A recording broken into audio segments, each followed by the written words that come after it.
Bom, como é que foi estruturado, então, essa solução de BI? Ela está dividida aqui em quatro setores, né? Eu vou começar aqui pelo calendário fiscal, a interface é bastante intuitiva e ela segue uma estrutura similar em cada uma das quatro partes, né? Então, eu tenho aqui do lado esquerdo uma coluna de filtros, né, onde todas as informações que eu estiver visualizando à direita, tanto nos gráficos como nessas listas aqui, eu consigo fazer uma seleção por esses filtros. Então aqui eu tenho, por exemplo, empresa, estabelecimento, um período, né, que eu posso determinar, e aqui alguns filtros específicos. No caso do calendário, qual que é o objetivo, o que a gente imaginou aqui? Como a gente sabe que as empresas têm um volume enorme de obrigações para entregar, e essas obrigações têm prazo, têm data, têm um calendário fixo, determinado e divulgado pelos agentes, né, municipais, estaduais e federais, então tenho data para recolher o imposto, eu tenho data para entregar uma declaração, eu tenho data para transmitir um arquivo. E essas datas elas têm que ser cumpridas. Se você não cumpre, você atrasa, você paga a multa e as multas são pesadas. Então, o que a gente imaginou? Um local onde você pudesse cadastrar, né, isso já vem com a ferramenta, todas aquelas obrigações que a sua empresa, por estabelecimento, para todos os estados e todas as esferas, você tem que cumprir. Então, aqui eu tenho uma lista, né? Então me mostra qual a empresa, o estabelecimento, a UF, qual é a data que eu tenho que entregar, né? E que obrigação é essa. E qual o status, né? Como está isso? O que a gente tratou aqui em termos de status? Então eu posso ter qual a situação da obrigação.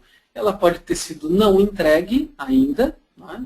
Ou entregue no prazo, ou ela foi entregue atrasada. Então aqui, né, do lado esquerdo, eu tenho aqui os filtros, né, e eu consigo visualizar isso. Outra questão que a gente colocou, né, ela sendo entregue, a gente teria que ter uma forma de visualizar como isso ocorreu, né, um pouco antes disso ocorrer, na verdade. Então, eu analiso aqui o status. O que o status me diz? Se está em dia, ou se está atrasado. Então é isso que eu quero fazer. Eu tenho um prazo, tenho uma data de entrega de uma determinada obrigação e eu quero saber, eu sou um gestor, eu sou um líder que está monitorando um grupo de pessoas e dezenas ou centenas de obrigações que têm que ser entregues e eu quero saber, está em dia ou não, né, ou está atrasado.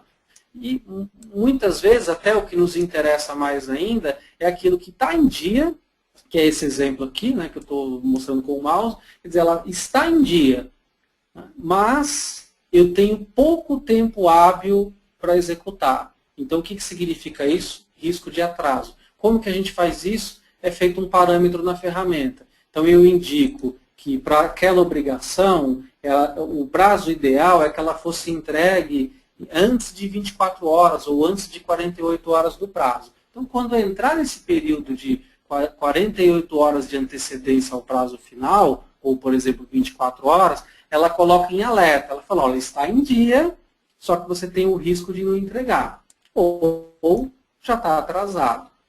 E aí eu posso fazer aqui uma série de filtros, né, para visualizar e navegar sobre a informação. Então, por exemplo, eu posso clicar aqui nesse gráfico de pizza, que ele me mostra uma proporção do que está atrasado e do que está em dia. Eu clico aqui no que está atrasado e ele já atualiza para a minha lista embaixo. Eu já sei que tem essas duas obrigações aqui que por alguma razão não foi entregue e está em atraso. Posso usar também os filtros de data, tenho esse gráfico aqui que me separa por data de vencimento da obrigação, né? Então, aqui posicionando numa data, eu consigo saber o que já passou e o que vem pela frente. Posso filtrar, por exemplo, por agente. Então, eu quero saber todas as obrigações relativas à Receita Federal. Então, eu venho aqui, clico, e ele também atualiza a minha informação. Então, esse é o calendário. Tem um outro item aqui, que a gente colocou, que é o processamento. O processamento está ligado, em geral, a algum software fiscal. Por exemplo, a SPL tem uma solução fiscal.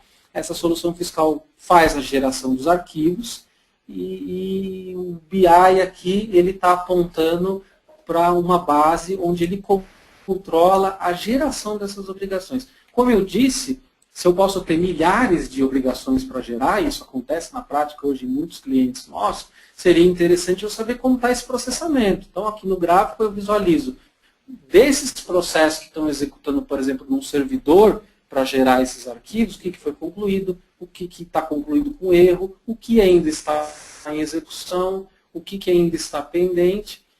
E da mesma forma que eu posso também selecionar e fazer algum filtro para visualizar, por exemplo, o que está concluído com erro, e aí eu tomo algumas ações em cima disso. Né?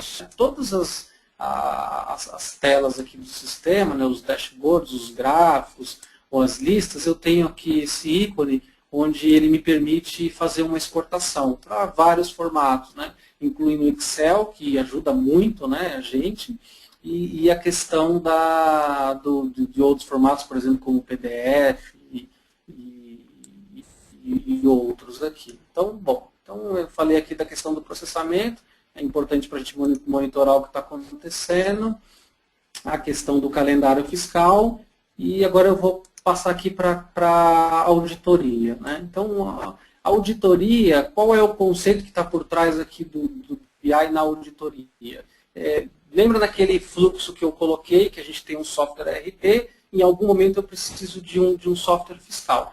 Esse software fiscal pode fazer parte do próprio RP ou pode ser um software externo. Em qualquer das situações, seria interessante que ele fizesse as tais das validações, consistências, auditoria. Por exemplo, o software da SPL é um software que antes de você gerar os arquivos, ele faz essa auditoria. O resultado dessa auditoria são erros ou advertências. Então, aqui eu tenho uma lista de erros ou advertências nesse arquivo. Então, por exemplo, o valor total da capa, né, o total da nota, é diferente da soma dos itens. Então, ele já verificou um problema aqui numa determinada empresa, num estabelecimento e numa nota fiscal.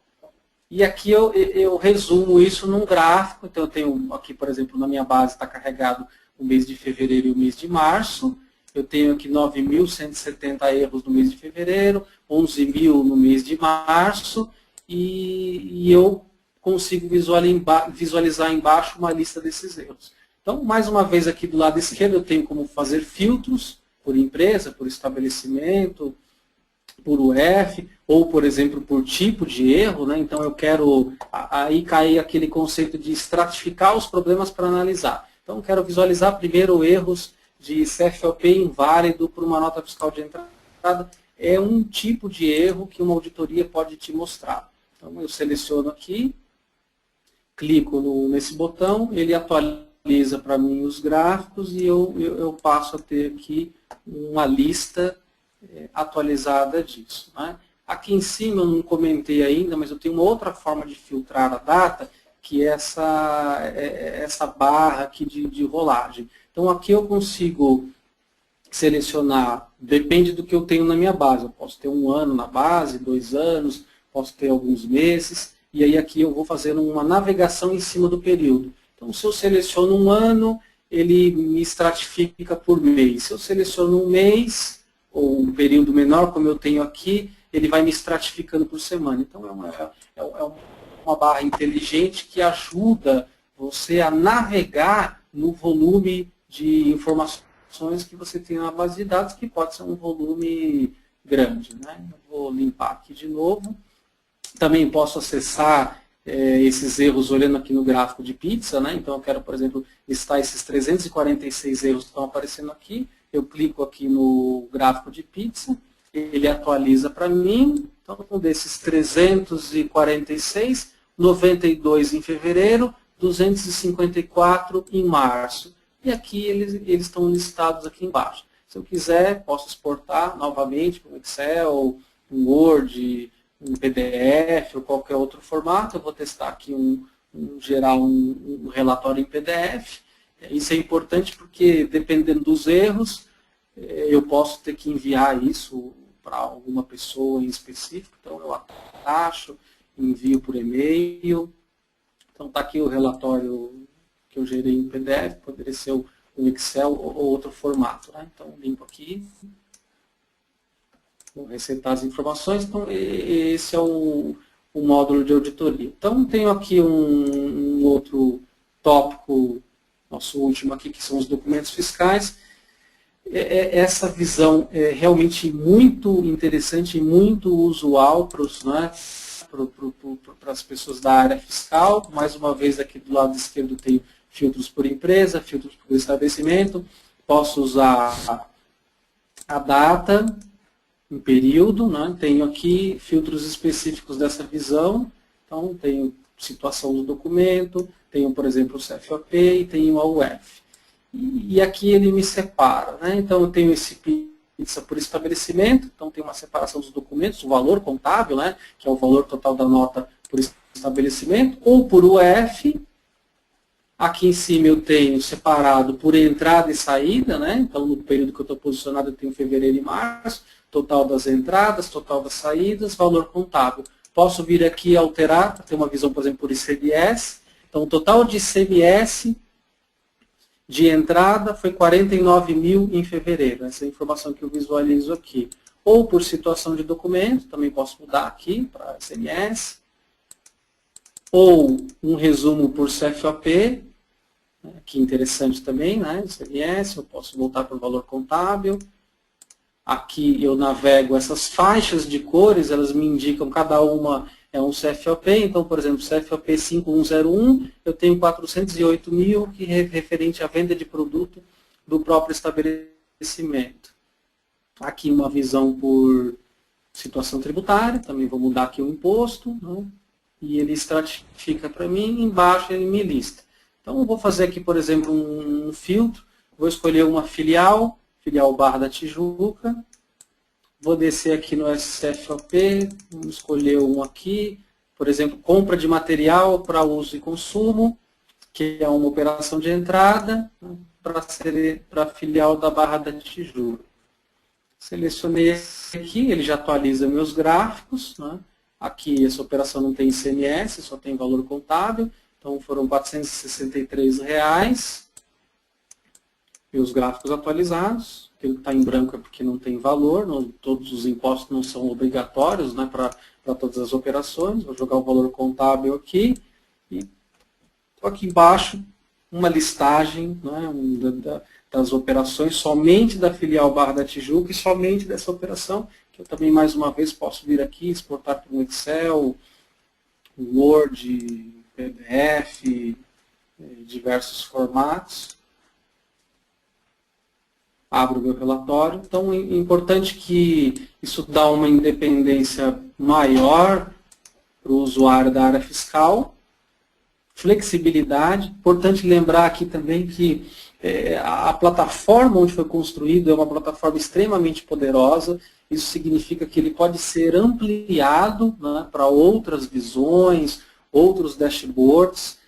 Como a gente viu, a quantidade de informações que tem aqui numa base fiscal é muito grande, então dá para fazer muita coisa com isso. A empresa tem que considerar essa base fidedigna, porque ela está informando isso ao fisco, então por que não usar, né, essa base de informações para analisar N outras coisas. Esse produto ele vai ser evoluído, tem sido evoluído, né, então não é um projeto, é um produto pronto, que está disponível para uso, e a cada mês a gente está implementando aí novas funcionalidades, novas visões, então é um produto que tem uma expectativa aí de crescimento muito grande.